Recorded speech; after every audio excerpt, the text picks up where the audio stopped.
Hi everyone, this is Anam. Welcome to global online needs. तो आज का हमारा सेकंड लेक्चर होगा for your upcoming MH nursing common entrance test. तो MH nursing के कॉमन एंट्रेंस टेस्ट के लिए जैसे कि हमने केमिस्ट्री पर लेक्चर सीरीज स्टार्ट कर रखी थी, जिसमें हमने फिजिकल इनऑर्गेनिक के सारे आपके चैप्टर्स कवर कर लिए थे।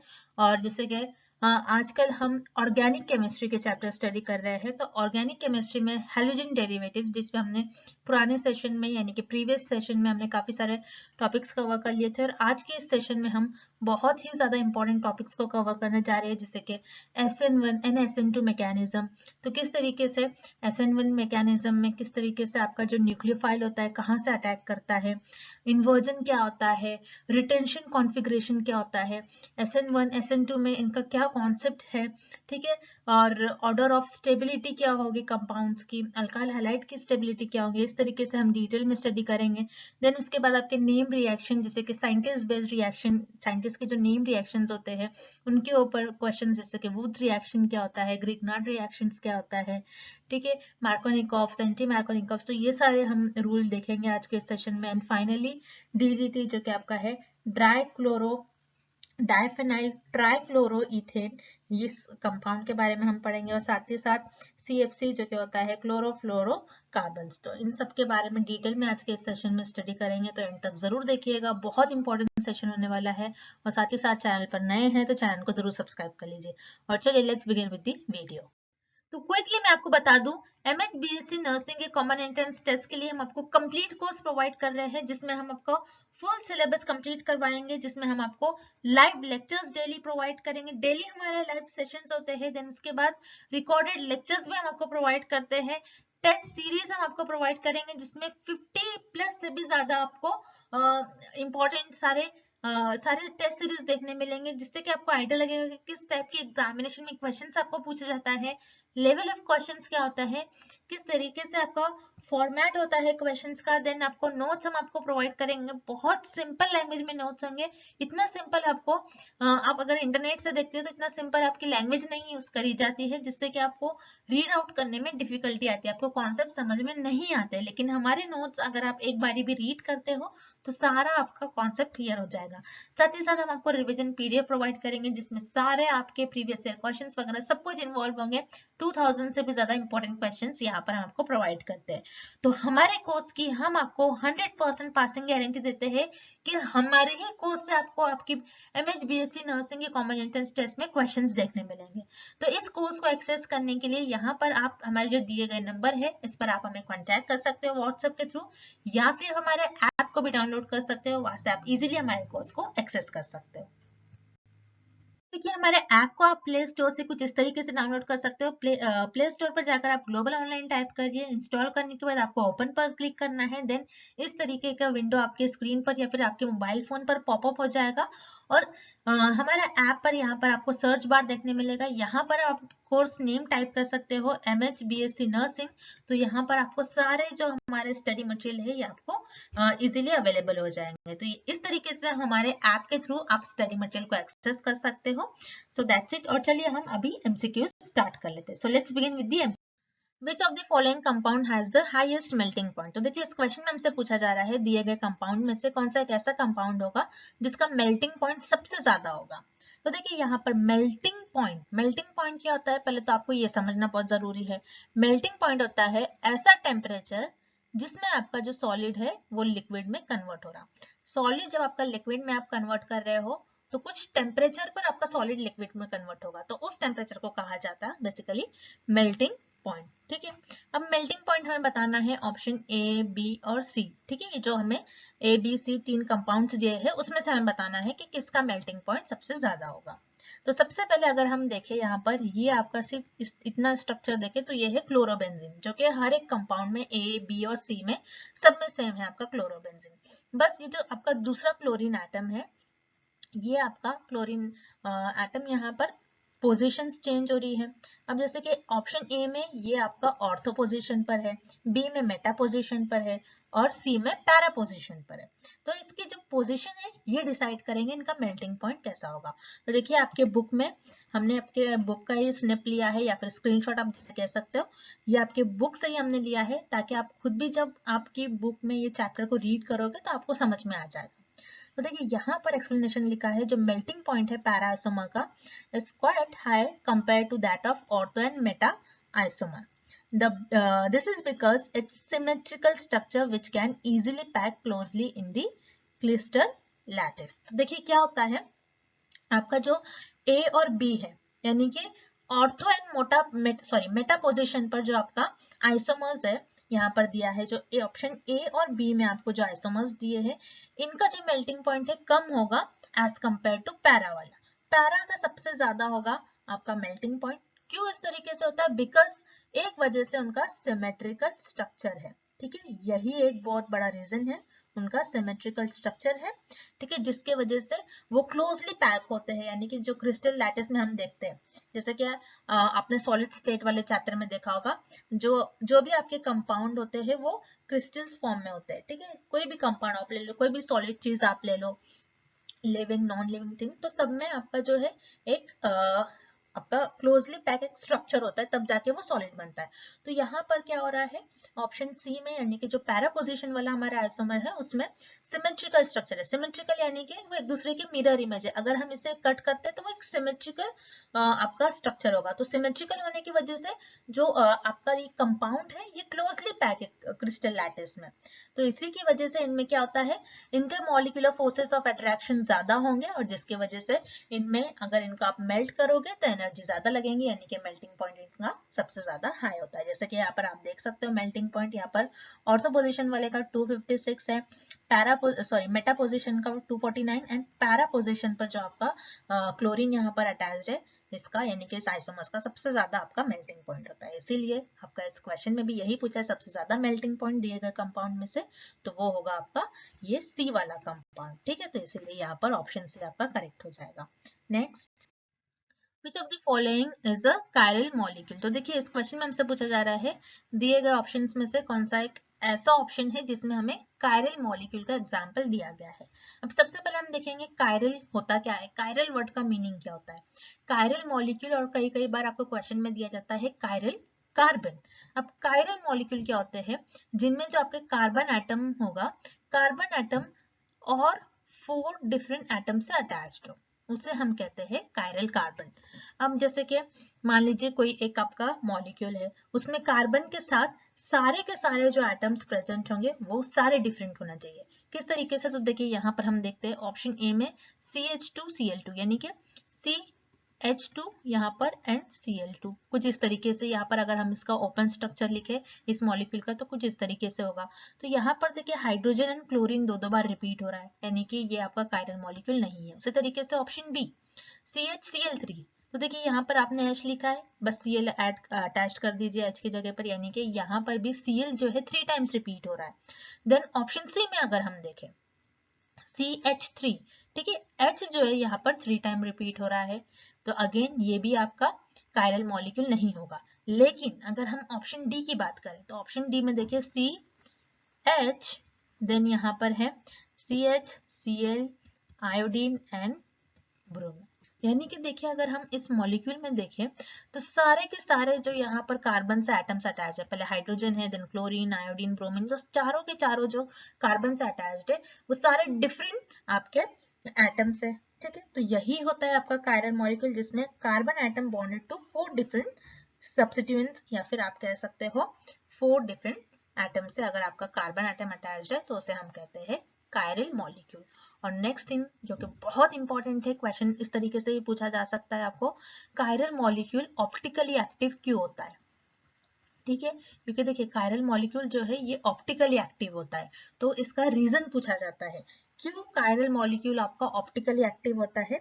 बिकॉज यहाँ पर क्या होता है, इनकी जो ये प्लेन ऑफ सिमेट्री, इनकी सिमेट्री जो है एक तरीके से आप कह सकते हो इनका जो मिरर इमेज है ये सुपर इम्पोज नहीं होते, यानी कि एक दूसरे पर अगर हम ये आपके मॉलिक्यूल रखें तो ये एक दूसरे को एक तरीके से सेम आपको इमेज देखने नहीं मिलेंगी, तो उसे हम कहते हैं सुपर इम्पोज्ड, और जिसकी वजह से ये इंटरैक्ट करते हैं पोलराइज्ड लाइट से, और जिसकी वजह से हमें जब इनके थ्रू लाइट पास करा जाता है तो हमें इन मॉलिक्यूल को रोटेट करते हुए हम देख सकते हैं। तो यानी कि ये ऑप्टिकली एक्टिव होते हैं इनके मॉलिक्यूल, ठीक है, इसी वजह से, बिकॉज यही एक रीजन है इनके जो मिरर इमेज है ये सुपर इम्पोज नहीं होते हैं एक दूसरे पर, यही एक रीजन है, ठीक है। एंड क्योंकि हमें इस क्वेश्चन में कायरल मॉलिक्यूल पूछा है तो जिसका एग्जाम्पल आपको ऑप्शन डी में दिया गया है, तो ऑप्शन डी आपका यहाँ पर करेक्ट हो जाएगा। Next, the product be in the reaction sequence is, तो देखिए इस क्वेश्चन में हमें एक रिएक्शन दी गई है, अब हमें बताना है इस रिएक्शन में जो हमारा प्रोडक्ट बी फॉर्म होगा वो क्या फॉर्म होगा। तो देखिए ये अगर हम इस रिएक्शन को देखें, इस रिएक्शन में यहाँ पर Mg की प्रेजेंस में, ठीक है, और ड्राई ईथर के प्रेजेंस में ये रिएक्शन हो रही है। तो अगर आपको ड्राई ईथर के प्रेजेंस में Mg हो तो उस केस में अगर ऐसे रिएक्शन दिखे, दैट मीन्स ये आपकी रिएक्शन ग्रिग्नार्ड रिएक्शन है। अब ग्रिग्नार्ड रिएक्शन क्या होती है, किस तरीके से होती है, क्योंकि यहाँ पर ये जो आपको रिएक्शन आप डायरेक्टली सॉल्व करोगे तो आपको थोड़ा सा डिफिकल्ट आएगा, तो हम पहले एक बेसिक रिएक्शन देखते हैं कि किस तरीके से ग्रिग्नार्ड रिएजेंट होता है, किस तरीके से फॉर्म होता है, किस तरीके से मेटल किस तरफ जाके अटैक होता है। तो उसके लिए हम पहले सिंपल रिएक्शन देखेंगे, देन उसके बाद हम इस रिएक्शन को सॉल्व करेंगे। तो सबसे पहले अगर हम अल्काइल कोई ग्रुप ले, उसके साथ हम हलाइड X जो है हलाइड को रिप्रेजेंट करता है, यानी कि क्लोरीन, ब्रोमीन, आयोडीन, इस तरीके से, तो RX हमने लिख लिया प्लस Mg, और इसको हमने रिएक्ट करवाया ड्राई ईथर के प्रेजेंस में, तो ये कुछ इस तरीके से होता है R, देन उसके बाद R जो है यहाँ पर मोर इलेक्ट्रोनेगेटिव होता है एज कम्पेयर टू Mg, तो यहाँ पर R जो है Mg के साथ रिएक्ट कर जाएगा और यहाँ पर X आ जाएगा आपका, ठीक है। तो ये रिएजेंट जो मिलता है आपको एक तरीके से ये ग्रिग्नार्ड रिएजेंट मिलता है। अब क्या होता है, इस ग्रिग्नार्ड रिएजेंट को हमें यहाँ पर देखिए RMgX को अब हम ट्रीट करेंगे वाटर के साथ, इसका हम हाइड्रोलिसिस करेंगे।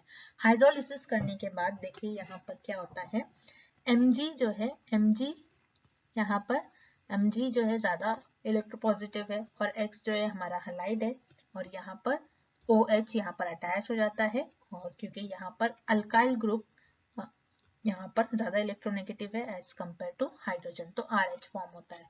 तो इस तरीके से आपका प्रोडक्ट फॉर्म होगा।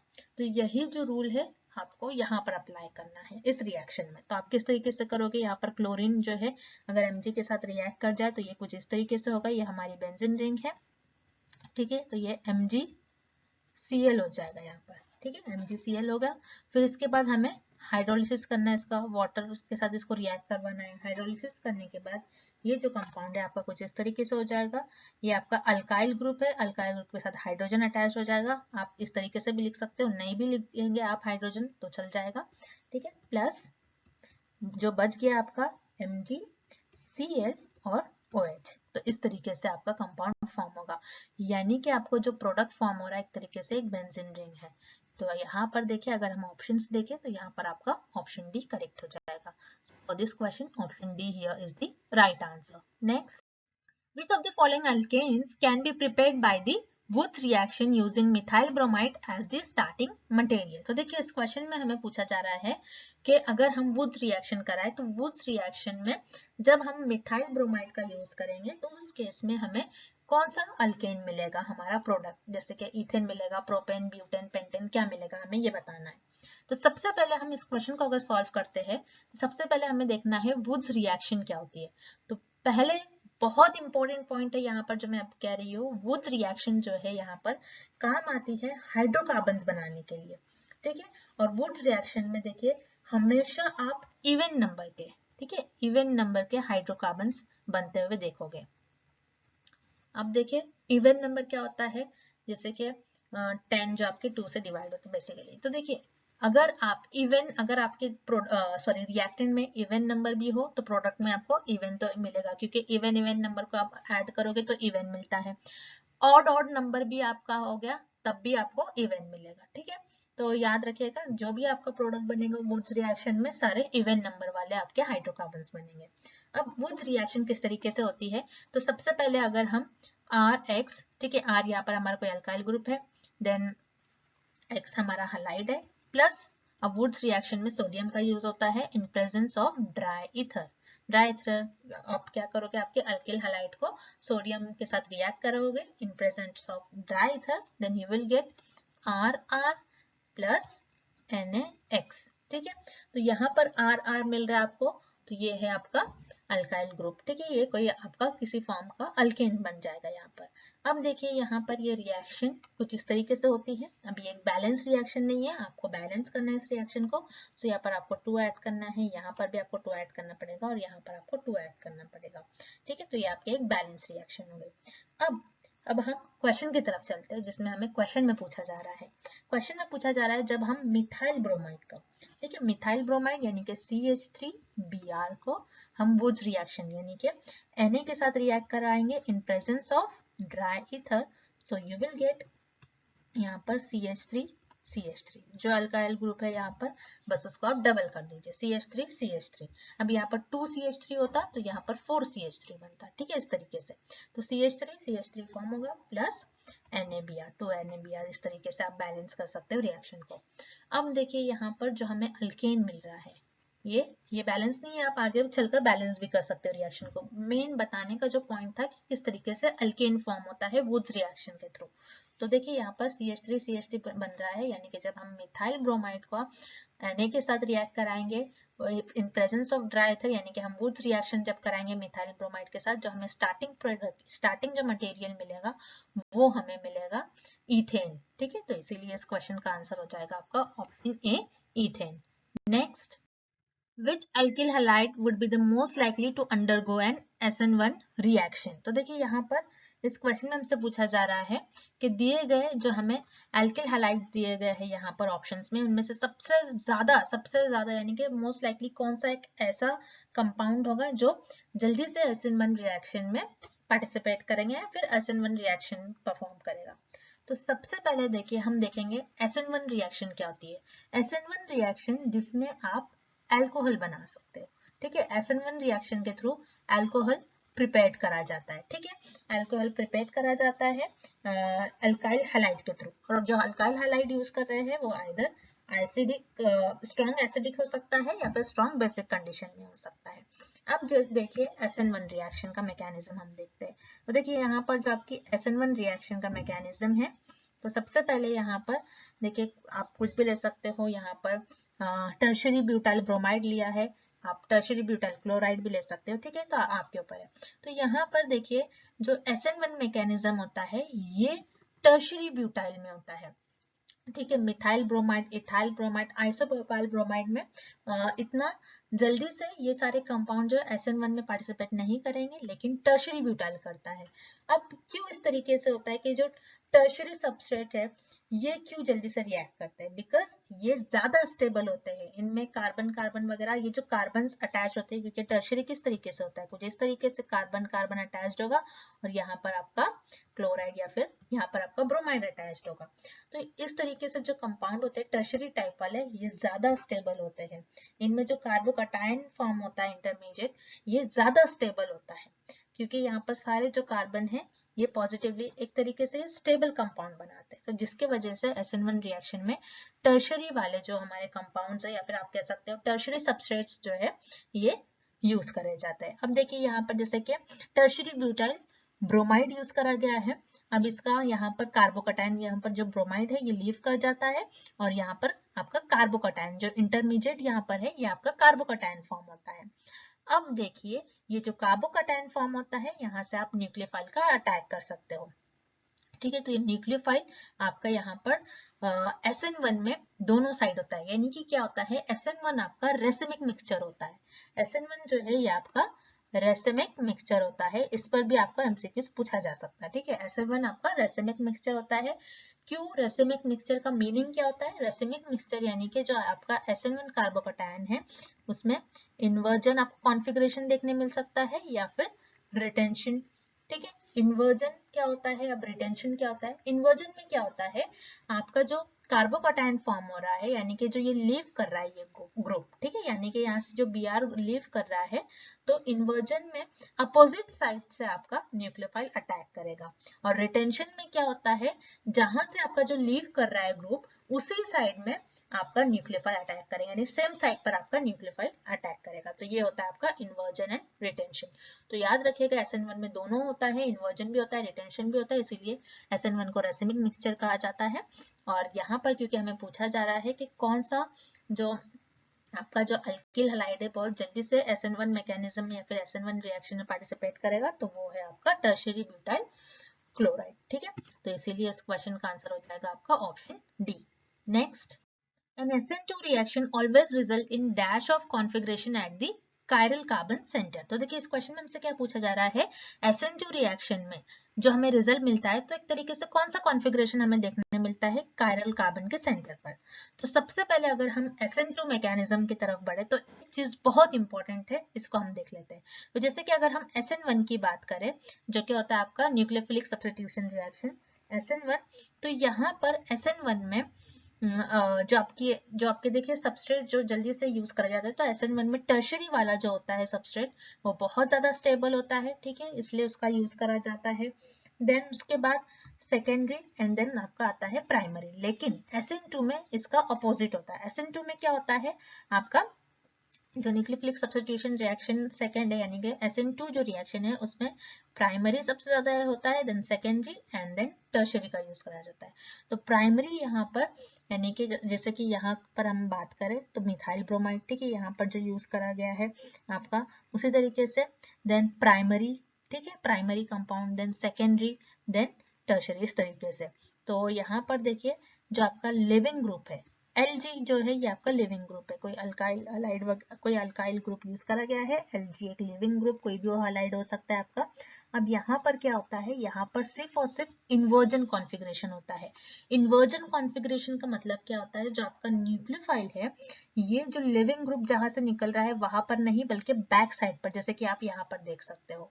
वैसे तो हमने देखा SN1 में क्या होता है, SN1 में दोनों भी साइड, SN1 एक रेसिमिक मिक्सचर होता है जिसमें आपको इन्वर्जन रिटेंशन दोनों भी कॉन्फ़िगरेशन देखने मिलता है। लेकिन SN2 में सिर्फ आपको इन्वर्जन यानी कि आपका जो लिविंग ग्रुप जहां से निकल रहा है उसके ऑपोजिट साइड में आपका न्यूक्लियोफाइल अटैच्ड होगा। ठीक है, बस यही है आपका जो SN1 एंड SN2 में, इतना ही आपका यहाँ पर डिफरेंस है। और होता क्या है SN1 में टर्शियरी सबस्ट्रेट वाले कंपाउंड जो होते हैं उसका यूज करा जाता है, एंड देन लिविंग ग्रुप आपका लीव हो जाता है और दोनों भी साइड से आपका न्यूक्लियोफाइल अटैच होता है। लेकिन SN2 में प्राइमरी वाले कंपाउंड का यूज करा जाता है। ठीक है, तो ये इस बात का आपको ध्यान रखना है। और जैसे कि यहाँ पर हमसे पूछा जा रहा है SN2 में हमें कौन सा कॉन्फ़िगरेशन देखने मिलता है, तो SN2 में हमें जो कॉन्फ़िगरेशन देखने मिलता है वो होता है आपका इन्वर्जन। तो इसीलिए इस क्वेश्चन का आंसर हो जाएगा आपका option A, inversion. Next, The reactivity order of alkyl halides in SN2 is। तो देखिए इस क्वेश्चन में हमसे पूछा जा रहा है SN2 रिएक्शन में जो अल्किल हलाइड है वो कौन सा सबसे ज्यादा रिएक्टिव होगा और लीस्ट रिएक्टिव क्या होगा, हमें ये बताना है। तो देखिए इस क्वेश्चन में अगर हम देखें CH3X यानी कि हमारा जो मिथाइल कंपाउंड है सब जगह सेम है। ठीक है, option A, B, C and D में हर एक ऑप्शन में सेम है। देन बात आती है हमारी रिएक्टिविटी की, तो प्राइमरी, सेकेंडरी एंड टर्शरी जो अल्किल हलाइड्स है यहाँ पर इनका बस हमें ऑप्शंस में डिफरेंस देखने मिल रहा है। तो याद रखिएगा जो रिएक्टिविटी ऑर्डर होता है अल्किल हलाइड का SN2 में वो सबसे ज्यादा CH3X जो है जल्दी से रिएक्टिव होता है, देन प्राइमरी, सेकेंडरी एंड जो लीस्ट रिएक्टिव होता है वो होता है आपका टर्शरी, यानी कि ऑप्शन ए में आपको करेक्ट ऑर्डर दिया है। तो ऐसा क्यों होता है, उसका रीजन क्या है जिसकी वजह से आपके अल्किल हलाइड का ये एक ऑर्डर क्यों होता है। तो इसमें जैसे कि मैंने आपको बताया CH3X जो है ये मोस्ट रिएक्टिव होता है, वेराज जो आपके टर्शरी वाले आपके अल्किल हलाइड होते हैं, बिकॉज टर्शरी वाले लेस रिएक्टिव होते हैं। तो क्यों होते हैं, जिसकी वजह से क्या होता है टर्शरी कंपाउंड में अगर हम देखते हैं क्योंकि SN2 जो है SN2 का जो कॉन्फ़िगरेशन होता है वो इन्वर्जन होता है, यानी कि जो आपका लिविंग ग्रुप जहां से है आपका न्यूक्लियोफाइल वहां से नहीं बल्कि उसके ऑपोजिट साइड से अटैक करता है। तो अगर हमारा टर्शरी ग्रुप होगा यहाँ पर तो बैक साइड अटैक करना थोड़ा मुश्किल हो जाता है। इसीलिए due to steric hindrance when large group around the carbon atom attached to the halogen it make harder to nucleophile to attack backside in a SN2 reaction। ठीक है, तो यही रीजन होता है जिसकी वजह से देखिए टर्शरी में क्या होगा, अगर टर्शरी में है तो लिविंग ग्रुप कोई आपका मान लीजिए यहाँ पर क्लोरीन है, तो लिविंग ग्रुप जो है यहाँ पर आपका ये निकल जाएगा तो यहाँ पर जो न्यूक्लियोफाइल अटैक करेगा उसको इस साइड अटैक करना होगा और इस साइड जाना, दैट मीन्स यहाँ पर क्योंकि बहुत स्टेबल कंपाउंड होने की वजह से बैक साइड जो है न्यूक्लियोफाइल अटैक नहीं कर पाता है, जिसकी वजह से टर्शरी ग्रुप जो है और या फिर टर्शरी अल्किल हैलाइड जो है यहाँ पर नहीं यूज करा जाता है, बल्कि आपको मिथाइल जो ग्रुप होते हैं ये सबसे ज्यादा यूज करा हुआ है, यानी कि CH3X वगैरह या फिर प्राइमरी वगैरह कंपाउंड ज्यादा यूज करा हुआ दिखाई देगा SN2 रिएक्शन में। तो हमें यहाँ पर रिएक्टिविटी पूछी गई है, अल्किल हैलाइड के एक ऑर्डर पूछा गया है SN2 के लिए, तो वो आपको ऑप्शन ए में दिया गया है। For this question option A here is the right answer. Next, तो देखिए इस क्वेश्चन में आपको एक रिएक्शन दी गई है, हमें बताना है इस रिएक्शन को अगर हम HI के साथ हीट करेंगे इन प्रेजेंस ऑफ पेरोक्साइड तो हमें यहाँ पर जो मेजर प्रोडक्ट है वो क्या देखने मिलेगा। ठीक है, तो इस क्वेश्चन की अगर हम बात करें तो यहाँ पर जो रिएक्शन हमें दी गई है इस रिएक्शन में, तो ये जो रिएक्टेंट हमें दिया गया है ये एक एल्कीन है। ठीक है, एल्कीन है, एल्कीन को HI के साथ हमें ट्रीट करना है इन प्रेजेंस ऑफ पेरोक्साइड, यानी कि ये जो रिएक्शन है इसमें हमें एंटी मार्कोनिकोव्स रूल अप्लाई करना है। अब एंटी मार्कोनिकोव्स रूल होता क्या है, तो यहाँ पर देखिए एंटी मार्कोनिकोव रूल जो है ये बताता है जो आपका न्यूक्लियोफाइल ऐड होगा एल्कीन में वो उस न्यूक्लियोफाइल उस कार्बन पर अटैक करेगा जिस कार्बन पर less number of hydrogen atom है, यानी कि nucleophile attach to the less substituted carbon, यानी कि ऐसे कार्बन जिसके पास कम नंबर ऑफ हाइड्रोजन है।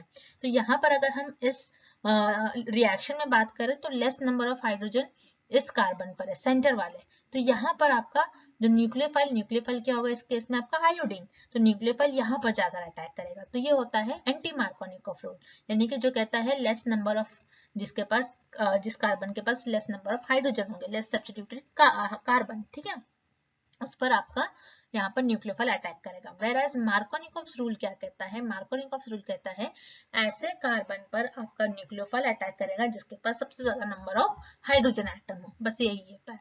तो देखिए यहाँ पर अगर हम यहाँ पर इस रिएक्शन में बात करें तो यहाँ पर हमको एंटी मार्कोनिकोव्स रूल अप्लाई करना है। एंटी मार्कोनिकोव्स रूल यही कहता है लेस सब्स्टिट्यूटेड कार्बन पर आपका न्यूक्लियोफाइल अटैक करेगा, तो आपका यहाँ पर लेस सब्स्टिट्यूटेड कार्बन जो है इस सेंटर वाला होगा, ठीक है, और यहाँ पर आपका आयोडीन अटैच्ड होगा, यानी कि यहाँ पर आइसो आपको कंपाउंड मिलेगा, ठीक है, आइसो प्रोपाइल आयोडाइड, तो यहाँ पर आपका ऑप्शन सी करेक्ट होगा for this question. Next, the full form of DDT is, तो देखिए इस क्वेश्चन में हमें DDT का फुल फॉर्म पूछा गया है, तो DDT का जो फुल फॉर्म होगा वो होगा डाइक्लोरो डाइफिनाइल ट्राइक्लोरो इथेन, तो ये होगा आपका DDT का फुल फॉर्म। अब DDT क्या होता है, तो देखिए DDT एक कलरलेस, आप जिसे कह सकते हो टेस्टलेस, ऑर्डरलेस, एक क्रिस्टलाइन कंपाउंड होता है जिसकी इंसेक्टिसाइडल प्रॉपर्टीज होती है, जैसे कि ये इंसेक्ट्स को किल करने के लिए यूज करा जाता है, जैसे कि आपके हाउस फ्लाइज हो गए, मॉस्किटोज हो गए, ठीक है, बॉडी लाइस वगैरह, तो इनके लिए ये यूज करा जाता है। अब क्या होता है, नाउअडेज DDT को बैन करा गया क्योंकि उसके बहुत ज्यादा साइड इफेक्ट्स है, जैसे कि अगर हाई डोज अगर DDT अगर यूज करा जाए तो जिसके वजह से वॉमिटिंग हो सकता है, ठीक है, और शेकीनेस हो सकता है, और ये बहुत ज्यादा इसके साइड इफेक्ट्स होने की वजह से इसे, जैसे कि मैंने आपको कहा, बहुत ज्यादा साइड इफेक्ट्स होते हैं, तो जिसके वजह से इसे अब बैन करा गया है। लेकिन DDT का आपको कई बार एग्जामिनेशन में कंपाउंड पूछा जा सकता है, DDT का स्ट्रक्चर किस तरीके से होता है, तो यही होता है आपका DDT का स्ट्रक्चर, ठीक है, डाइक्लोरो डाइफिनाइल क्योंकि फ्लाइन फिनाइल ग्रुप है, और ट्राइक्लोरो इथेन, ठीक है, इस तरीके से।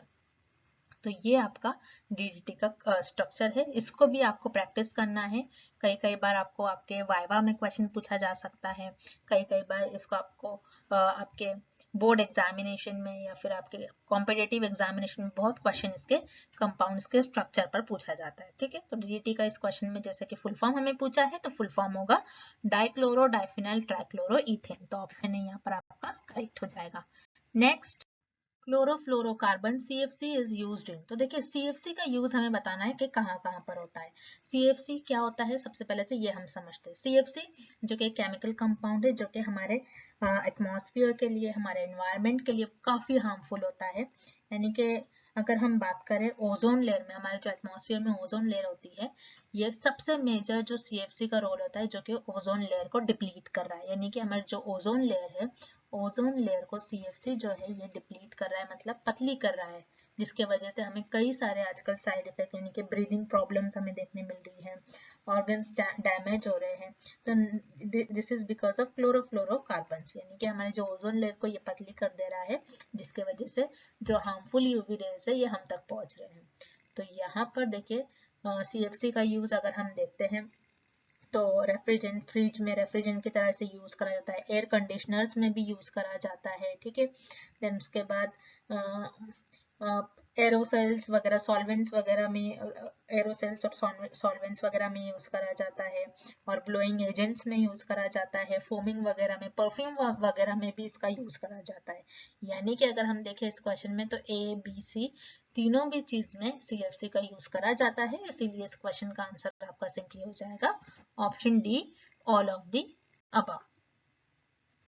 So that's it. अब इस सेशन को हम यही एंड करते हैं। आई होप कि ये सेशन आपके लिए काफी हेल्पफुल रहा है। इसी तरीके से इंटरेस्टिंग वीडियोस देखने के लिए आपको हमारे चैनल को सब्सक्राइब करना है। And good luck.